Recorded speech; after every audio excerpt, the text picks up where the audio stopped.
Feminists are claiming that patriarchy is a social system whereby men in the community design and perpetuate a power relation system in which men benefit and women do not, at least not greatly.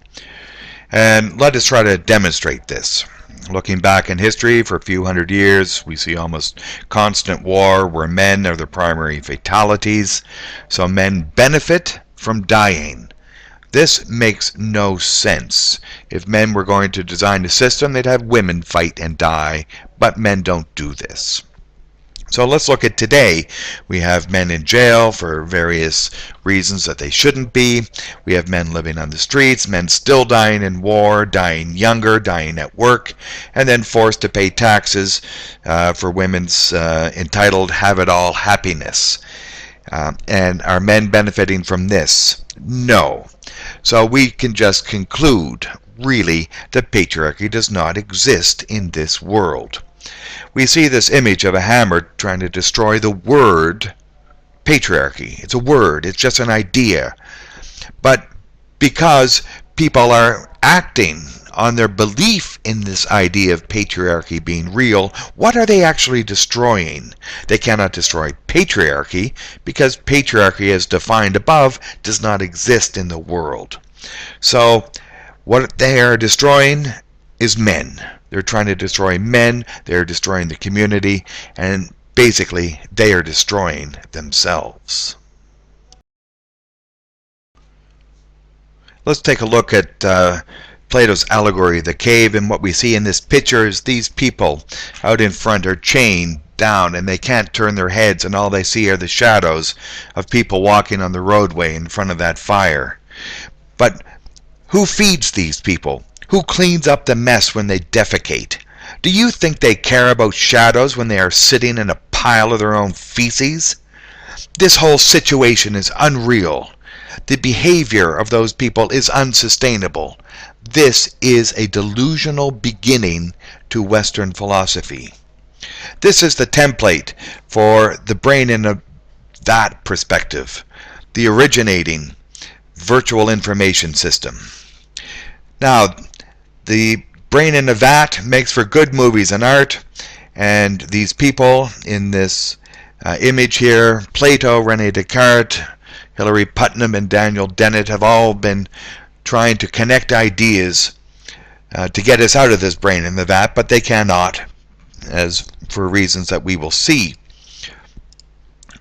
But this is not good philosophy, and it promotes and allows ways of thinking like feminism and Marxism that are unsustainable because they just connect one unnatural idea to another, making sense within this structure but not connecting it to the real lived-in world.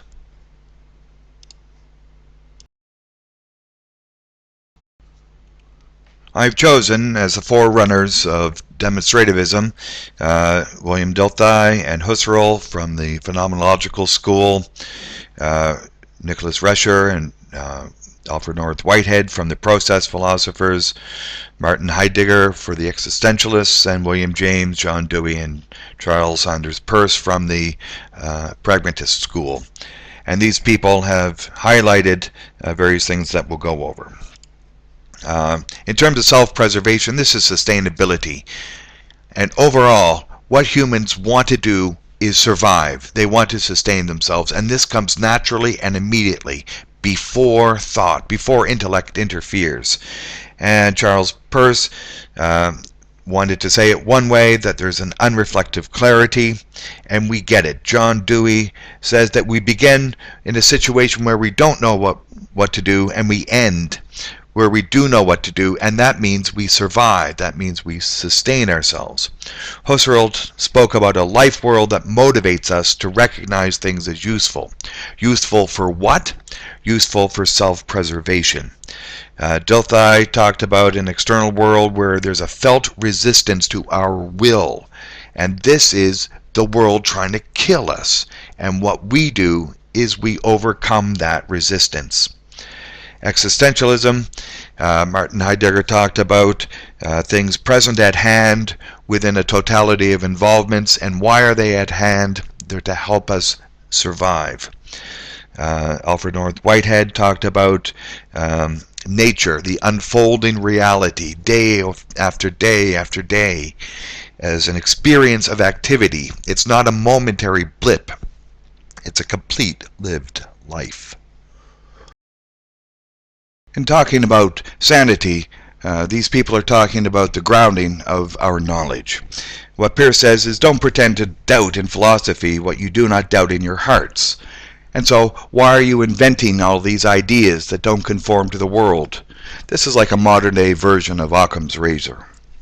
Husserl was talking about the subject-relative life world, that which we are immersed inside, and that is the grounding soil of all our other ideas, but it must be grounded in the world. Dilthey talked about the difference between abstraction and analysis, and analysis makes a whole lot more sense. Heidegger was the great one here. He said the truth is unconcealment, and we'll have to get into that separately. Whitehead talked at length about mistaking the abstract for the concrete, and that's what we saw with this patriarchy talk. They're just talking about ideas related to ideas, and they can never get down to reality, and that is totally insane. In talking about freedom, these forerunners spoke on many issues. William James said that we want to obtain truth and we want to avoid error. The error of building something incorrectly, or the error of doing something that leads to our premature death. Peirce admonished us to always consider the effects, and other people should consider the effects of what they're doing to men. Husserl says we should act in such a way as to contribute as best as possible, and Dilthey said that man as a fact prior to history and society is a fiction, and what this means is that there's no abstract man. There's only real men in the world working and doing the things, and that this is the basis of truth. If I can end this section with a maxim, truth is not confirmed in your beliefs about experience. Truth is the demonstrated, sustainably lived life.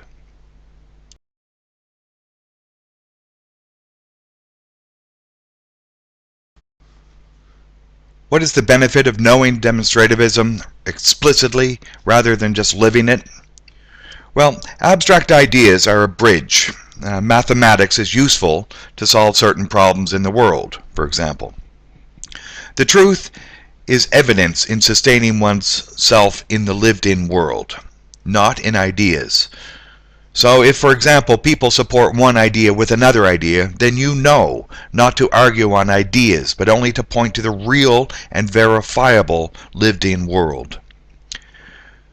A world of abstract ideas is a mad delusion. Get out of it. Not because it isn't fun, but because this type of world allows for fabricated illusions to be created in important areas, like economics with bubbles, defense with false flags, social life with feminism, justice, lawful versus legal, and social engineering through propaganda. Demonstrativism will help people clearly see when people are talking unsupported ideas or talking reality. The intellect may have raised and framed the question about the truth of the world, but the truth of the world is answered by the wholly lived life in the world over time by each and every human.